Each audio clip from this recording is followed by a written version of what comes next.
दोस्तों, अगर आपको ये फील होता है कि आपसे लोग नाराज होते हैं या आप खुद परेशान रहते हो, तो फिर आपको अपने स्वभाव में परिवर्तन करना चाहिए। और ये कहा जाता है कि स्वभाव में परिवर्तन नहीं होता, पर ये गलत है दोस्तों, ये मिथ है दोस्तों।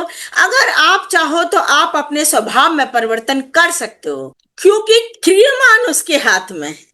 जो विवेक उसको मिला हुआ है और जो कर्म स्वतंत्रता उसको मिली है, उससे वो अपने स्वभाव को भी परिवर्तित कर सकता है दोस्तों। तो इसके लिए सबसे पहली बात तो ये मानो कि मेरे स्वभाव में बदलने की जरूरत है। फिर दूसरे नंबर पे कि आपको दृढ़ निश्चय करना है कि मेरे को मेरे स्वभाव में पॉजिटिव चेंज लाना है।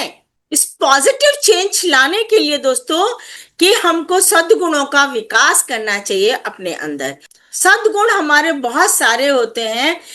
कुछ होते हैं हमारे अपने अपलिफ्टमेंट के लिए, कुछ होते हैं कि हम दूसरों का अपलिफ्टमेंट करें, कुछ होते हैं कि हमारे समाज के अपलिफ्टमेंट के लिए।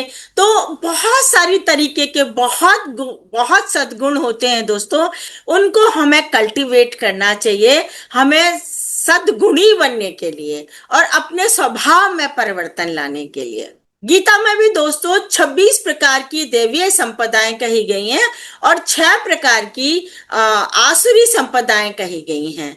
तो आसुरी संपदाओं को हमें छोड़ना और दैवीय संपदाओं को हमें ग्रहण करना, ये हमारा सद्गुण का विकास होता है। दोस्तों, मैंने भी एक स्पिरिचुअल हेल्थ असेसमेंट स्केल बनाया है, जिसमें पहला जो डोमेन है वो यही है कि सद्गुणों का विकास।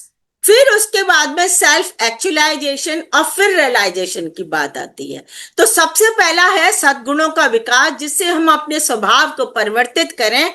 हम अपने स्वभाव को परिवर्तित कर सकते हैं और हमें अपने स्वभाव को परिवर्तित करना चाहिए अगर हम अपना विकास चाहते